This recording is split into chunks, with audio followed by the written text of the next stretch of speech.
Today we have a viewer question from Doom Guy, and he asks, what's the one thing that you should never do on a first date? Or in dates in general? Well, the simple thing is, well, okay, why don't you tell us from a woman's point of view, all the first dates that you've been out on that just really sucked? Like, what did the guys do? We'll get the ladies' opinion, because y'all have been on some pretty bad first dates, obviously. So, what do guys typically do? What do you see that's like, oh my god? Who wants to go first? You've raised your hand. Not paying on the first date. Yeah, trying to go Dutch is definitely go Dutch after a few dates after you guys are comfortable with each other. Going Dutch. That's like 50-50. You pay your own way. Hey, you want to split the bill? No, but that was you asked me out. You shouldn't. Don't ask me out and then try to split the bill. And the first few dates you shouldn't be going Dutch. Yeah, I'm not. I had a guy one time, he ran out of money on our date. Damn. Wait, that's really good. Hey, can you spot me $10, Jade? I promise I'll pay you back. I ended up having to pay for the we went to eat dinner, and then we went to like a bar afterwards, and then the bill came for the bar tab, and he was like, I don't have any more money. I didn't think it was going to be this expensive. That's pretty good. Bro. Or and you slept with him anyways? No. No. Oh, he didn't. That was the only date. I wouldn't either. Oh, geez. So what else did that guy do that turned you off? I like he didn't show, but he was like bald, like in the very back of his head. He had like a lot of hair up here, like around, but then it was just like completely spray painted it. Bald. He had a little spray. It was like bald. I was like, oh my god. But he brought a wallet. Yeah, but then there was no money left in his card. So what else? Did he contribute a penny? Yeah, he paid for dinner, and then when the bill came for the beers and stuff after, but it was bad because it was only like $50. Maybe he didn't have the extra 25 plus the tip. I paid for it, which was that was fine, but it was just like. So he bought dinner and you bought drinks. Yeah, which was fine, but did then he get any kissy poo out of it? No. No kissy poo. Did he try? No. Oh, he didn't even try. Did he call you again to try to take you out? He did. He was nice. He just like it was there was no connection really at all either. So it was not attractive. You didn't like the conversation either? No. It was just like I was like, okay, let's have some beers, play pool, and then that was it. So what'd you say to him when he called for the second date? I just said no. Then he became kind of like stalkerish afterwards. Oh shit. So. No, that is bad. Yeah. Erica, so I've had worse. Okay, let's hear what you got. Let's hear your worst tip story. of my iceberg. Time for some show and tell. How about when they forget their wallet and then they're like, "Oh, I'll Venmo you." Oof. Yeah. And then no Venmo. He never Venmo'd you? Did you kiss him? I think you did. That's what makes the date even worse. Did he try to kiss you? Yeah, you did. You did kiss him. That's what makes the date even worse. Did you? You don't get an outright denial. No, but this was prior to. You don't get an outright denial. No, but this was prior to. So any of that didn't matter. You still kissed him. Yeah, and he never had a great time. You. Did he get to the promised land? No. No, just kissing. First base. That was it. Maybe he was. Did he try to take you on a second date? I think that was our second date.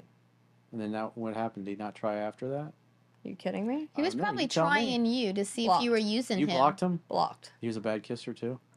Maybe that. And after he never Venmo'd you the money. Yeah. Is this actually only the worst things you guys had on first dates? No. Okay, well, this is just the tip. Well, let's get deep in the iceberg then. Come on. Let's hear you rattle them off. Oh God, how far do we? Because the question is what to not do on a first date. So right off the bat, we got dudes showing up and they ain't got any money. It's like you ask a girl on a date, you ain't got any money. Yeah, like, come on, man. Seriously. Don't be Dutch and go get a part-time job. Figure it out. Don't be broke and then ask somebody out. If that's what you want to do, then like get creative, and like take her out on a picnic and make sandwiches. What other things have guys done to turn you off on first dates? They don't shut up about their girlfriends or ex-girlfriends. Mm-hmm. Their girlfriends. Talking about their ex-girlfriends. Their ex-girlfriends. Oh. And so then they want like a therapy session. And then they're like, I had such a good time. And they don't ask anything about you or pretty much like. So they talk the whole time. They just don't shut the fuck up. Do a lot of guys do that? You've gone on dates where they just don't stop talking and they never ask you anything? Yeah. And it makes you feel like what? They don't care about you, or they're just hoping to hit it and quit it, or that too. I had a guy one time talk about himself in the third person for at least an hour and a half. Nice. Well, he was a lawyer and literally told me a story about his whole life story, but it was in third person, as if he was like telling a tale. And I was like, okay. So these things line up obviously with what's in the book as well. If you invite somebody over, say a party or whatever, you're not like, hey, it's $10 cover charge. It's like, hey, we're getting together, gonna watch the Super Bowl or the Dolphins game or whatever. Should I bring anything? Bring some wine or chips or whatever. I got everything. Don't worry about it. Just bring you.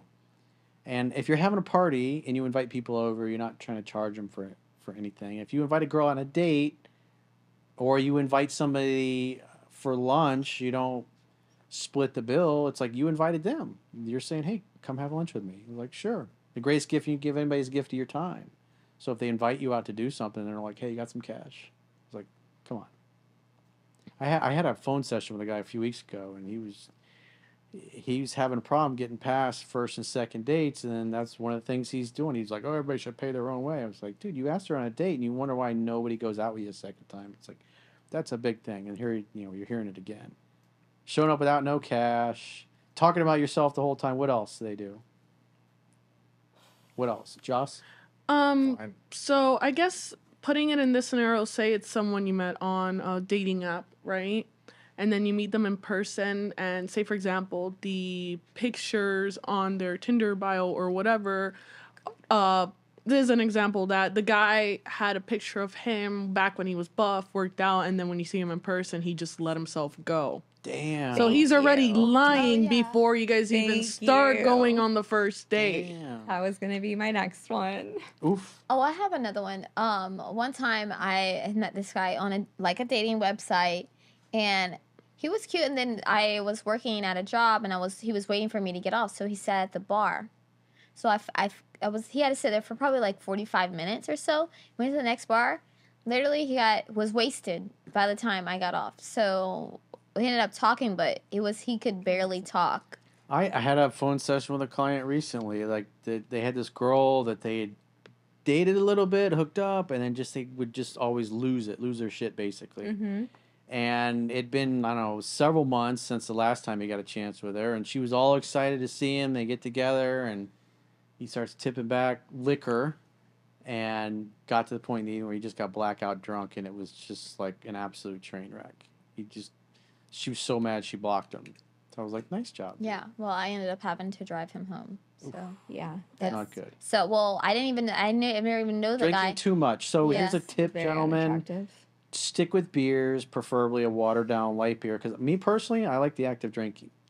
And so I don't drink liquor unless I'm maybe some scotch or something in a snifter or something like that, or something straight up if it's nice. But you drink beer because and then like every 2 beers, 3 beers, you just have a big 16-ounce glass of water to help replenish the fluids and flush it out of you. Because if you're like me and you like the act of drinking, it's pretty easy if you're drinking like Double Jack and Coke or something like that to suck it down like a Coca-Cola, and next thing you know, 4 or 5 drinks in, you're like, whoa, the room is spinning, and drinks. You're blowing chunks, and it's a bad way to go. So stick with like a light beer, a watered down type of beer, so you can go the distance and don't do shots. I've talked to so many guys over the years. I got so many emails from dudes that I got too drunk, and they just wreck everything. Well, I think one of the biggest things that should never happen on a first date, and I'm surprised we all missed this, is their significant other showing up during the date. Oof. Oh. That's happened to you? That's happened to me. Get out of here. Yeah. Why? Because he was stalking her? Or cheating? Maybe by happen chance or something. We were just sitting at like the bar, and then they walked by. The ex? Yeah. The recent ex? No, I don't even think it was an ex. I think it was a current boyfriend. Oh. Or one of the guys she was dating. Oh, yeah. One of the two. One of them. And so what happened? Oh, I walked out. You dipped? You're like, Yeah. oh, As you well, have fun should. with this. I went The on a fact Did date. he say, hey, that's No, my actually, I girlfriend? didn't actually have any interaction with the guy. This chick was trying to play it off all sneaky and stuff. Oh, I have to go to the bathroom. Oh, I'm saying hello to my friend. They speak for like 10 minutes. So when she was in the bathroom, you dipped? No, she goes to the bathroom. She comes back with like tears in her eyes. And I'm like, oh, okay, just get the bill. And I left. I was like, I'm not dealing with this. Nice. She just left out a huge piece of information. Yeah. Not that cool. kind of happened to me, but not really. Like, I was on a first date with a guy, and then we went to a bar to play pool and hang out. And then we were playing pool, and then we go to get a drink. And then one of my ex-boyfriends was actually the bartender. So, I mean, it wasn't bad because it was like maybe like a year before, and it wasn't like all that serious. He just laughed and goes, "Hey, Jade." Like, so. This is why, and as I teach in my book, guys should be doing most of the question asking and women should be doing most of the talking, because it accomplishes several things. Number one, it creates the conditions where you remain mysterious, because if she wants to know anything about you, she'll ask about you. And just creating rapport with humans in general, because this is basic sales skills 101, is that when somebody talks about themselves for 10 or 15 minutes and you listen intently, that makes them feel like you care, like somebody that they already know. And so after they've listened to you for 10 or 15 minutes, the law of reciprocity says, well, tell me a little bit about you. And then you can tell a little bit about yourself, but then ask her another question and get her talking. And then by the end of the night, she really doesn't know a lot about you. And women often will laugh and go, I hardly know anything about you. I did all the talking. I'm so sorry. And as you're kissing, making out, maybe you go home and you sleep with her and she still doesn't know anything about you and you're mysterious. And women are like cats. They love the mystery.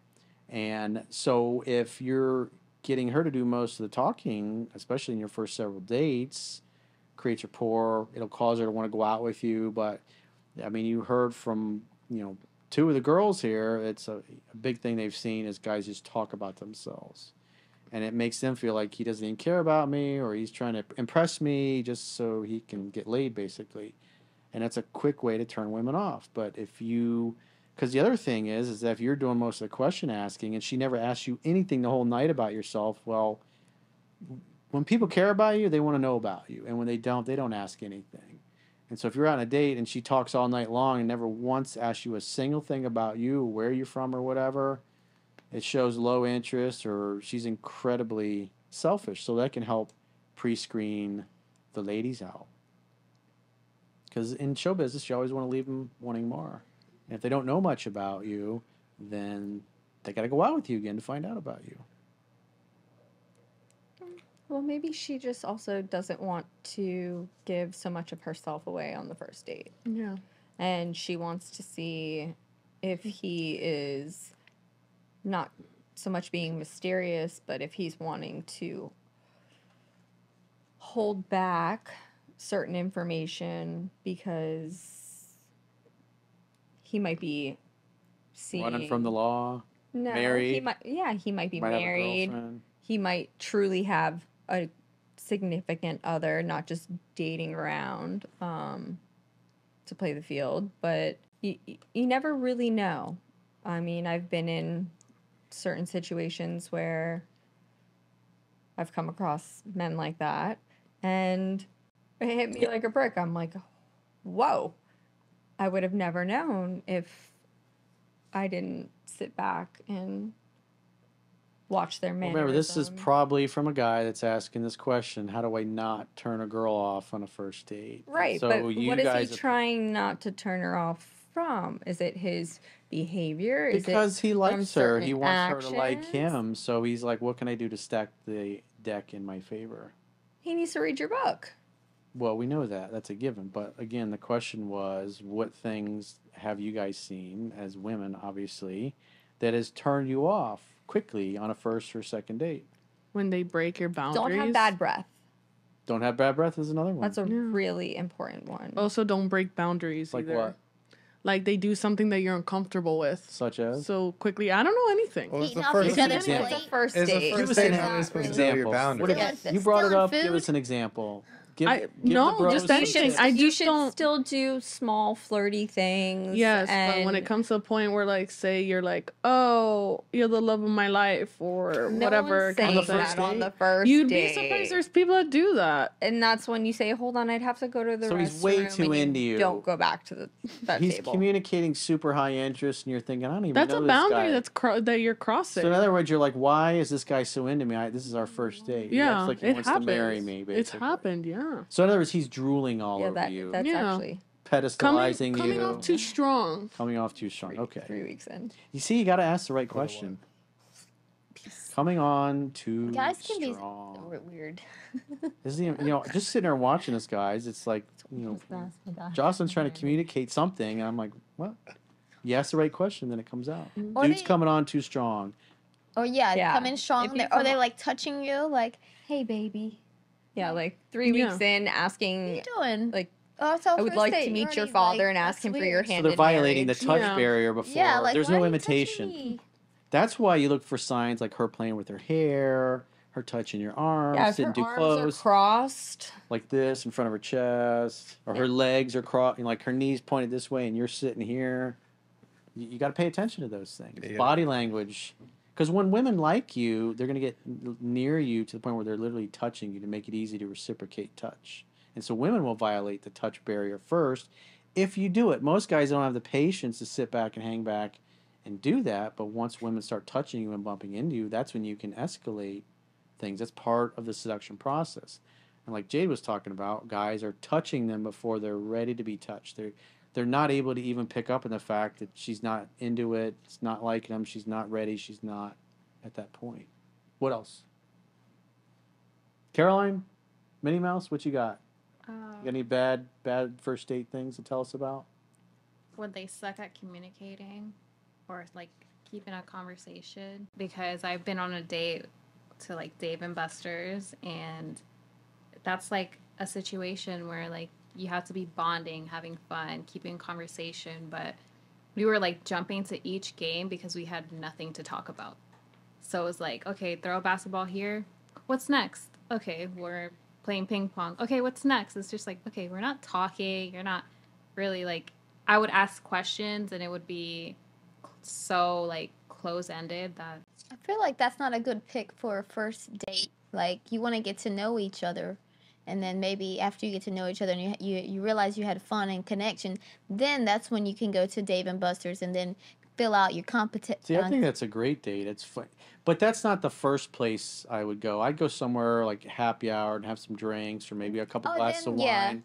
And then you can roll over to Dave and Buster's maybe after you've eaten dinner so you can have fun things. Because this way, as you're playing a video game or pool or whatever, and she starts punching you, and and you see the competitive side, and getting close to you, then you can just put your arms around her and go for the kiss, especially with the kiss test that I talk about in the book. It's like these are the things, because if you follow what's in the book, it's really easy. You're not going to get rejected, and as the girls are talking about, guys are not able to pick up on that, and they're trying to move on them when there's just no evidence that they're open to it or they're receptive to it.